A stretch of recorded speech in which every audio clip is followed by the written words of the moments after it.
કામનો મહિનો ભાગ 2 જેવી જરૂરિયાત તેવા શરીરના અંગ। પહેલા વિડીયોમાં આપણે પક્ષીઓ અને તેમના માળા વિશે શીખ્યા।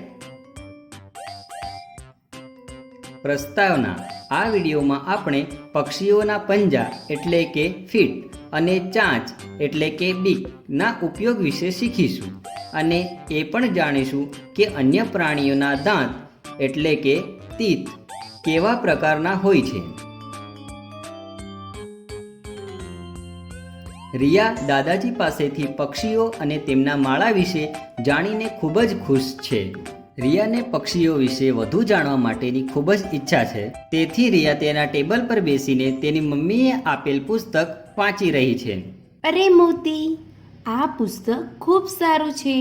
તેમાં પક્ષીઓ વિશે ઘણી સારી બાબતો લખેલી છે। રિયા તેનું પુસ્તક વાંચવાનું શરૂ કરે છે અને તે કેટલાક પક્ષીઓના પંજાના ચિત્રો જુએ છે। શું તમે આ પક્ષીઓના પંજાને જોઈને કહી શકો છો કે તેઓ તેનો ઉપયોગ કેવી રીતે કરતા હશે?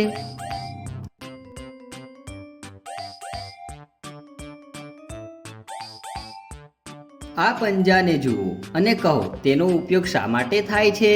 જવાબ: આ પંજાનો ઉપયોગ તરવા માટે થાય છે। તમે આ પંજાના ચિત્રને જોઈને કહી શકો છો પક્ષીઓ તેની મદદથી શું કરે છે? જવાબ: પક્ષીઓ તેની મદદથી ડાળીઓને પકડે છે।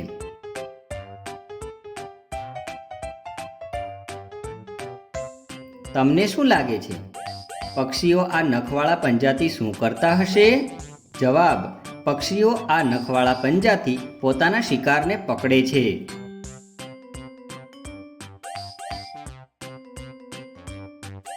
આ નખવાળા પંજા વિશે તમારો શું વિચાર છે? તેનો શેના માટે ઉપયોગ થતો હશે?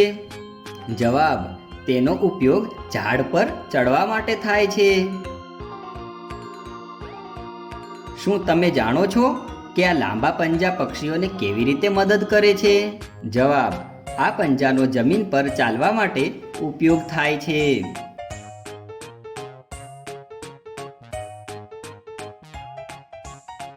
પક્ષીઓના પંજા કેટલા અલગ અલગ છે, બરાબર ને મોતી? પંજા વિશે વાંચ્યા પછી રિયા હવે પુસ્તકના પછીના પાના પર પક્ષીઓની ચાંચના ચિત્રો જુએ છે। પક્ષીઓની ચાંચના આ ચિત્રો જોઈને તમે તેમના ઉપયોગ વિશે કંઈક જણાવી શકો છો? આ ચાંચનું ચિત્ર જોઈને તમે શું વિચારો છો? પક્ષીઓ આવી ચાંચથી શું કરતા હશે? જવાબ: આનાથી તેઓ માંસ ચીરતા હોય છે। પક્ષીઓ આ ધારદાર ચાંચનો ઉપયોગ કેવી રીતે કરતા હોય છે? જવાબ: લાકડામાં છિદ્રો પાડવા માટે।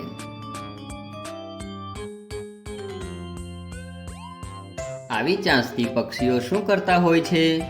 જવાબ: તેઓ ફૂલોમાંથી રસ ચૂસીને કાઢે છે। તમને શું લાગે છે પક્ષીઓ આટલી લાંબી ચાંચથી શું કરતા હશે? જવાબ: કાદવ ખોદીને કીટક બહાર કાઢતા હોય છે।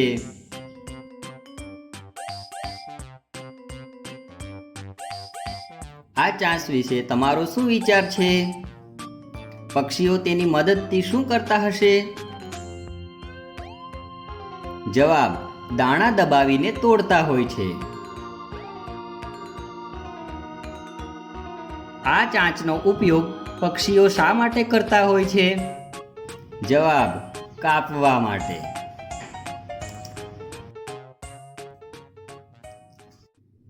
રિયાએ પક્ષીઓની ચાંચ વિશે વાંચવાનું પૂર્ણ કરી લીધું હતું ત્યારે દાદાજી તેના રૂમમાં આવે છે। અરે રિયા, તું શું વાંચે છે? હું પક્ષીઓ વિશે વાંચું છું દાદાજી। મેં જાણ્યું કે તેમની પાસે જુદા જુદા પંજા અને જુદી જુદી ચાંચ હોય છે। ખૂબ સરસ રિયા। પણ દાદાજી, શું પક્ષીઓને દાંત હોય છે જેવા મારા અને મોતીના છે? મોટા ભાગના પક્ષીઓને દાંત નથી હોતા રિયા, અને કોઈ પણ રીતે બધા પ્રાણીઓના દાંત જુદા જુદા હોય છે. જેમ તારા દાંત મોતીથી જુદા છે એ રીતે. મોતીના દાંત ખૂબ તીક્ષ્ણ છે દાદાજી. હા, એકદમ સાચું કહ્યું રિયા. મોતીના દાંત તેની જરૂરિયાત મુજબ જ છે. કૂતરાના દાંત તીક્ષ્ણ હોય છે, જેથી તેઓ માંસ ફાડીને સારી રીતે ખાઈ શકે. સારું, તો દાદાજી બિલાડીના દાંત કેવા હોય છે? તમને શું લાગે છે, બિલાડીના દાંત કેવા હોય છે? બિલાડીના દાંત પણ તીક્ષ્ણ હોય છે. માંસ ચીરવા અને કાપવા માટે કામ આવે છે. હા. અને બિલાડીના દાંતની જેમ સાપના દાંત પણ તીક્ષ્ણ હોય છે, પરંતુ તેઓ પોતાનો શિકાર ચાવતા નથી, પરંતુ ગળી જાય છે. સાપની ખાવાની રીત એકદમ અલગ છે. શું ગાય પણ આવી રીતે ખાય છે? તેમના દાંત કેવા હોય છે? ના રિયા, ગાય તો ખોરાક ચાવીને ખાય છે. તેના આગળના દાંત નાના હોય છે પાંદડા કાપવા માટે, અને તેમના પાછળના દાંત મોટા હોય છે અને સપાટ હોય છે ઘાસ ચાવવા માટે.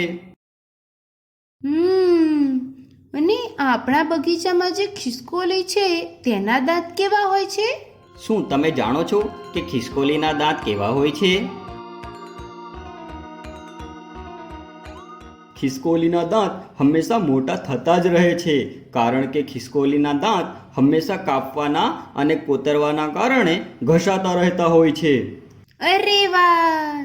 જો આપણા દાંત હંમેશા વધતા હોય તો તે આપણા કરતાં વધારે લાંબા થઈ જાય. હા હા હા હા, તે આ ખૂબ મજાની વાત કહી છે. આપણા દાંત ભલે વધે કે નહીં, આપણે આપણા દાંતની સંભાળ રાખવી જોઈએ અને દરરોજ સારી રીતે બ્રશ કરવું જોઈએ. હા દાદાજી. નહીં તો શું થાય રિયા? શું દાદાજી? નહીં તો તું દાદાજીએ લાવેલી ચોકલેટ ખાઈશ નહીં. રિયા, મોતી અને દાદાજી બધા મોટેથી હસવા લાગ્યા.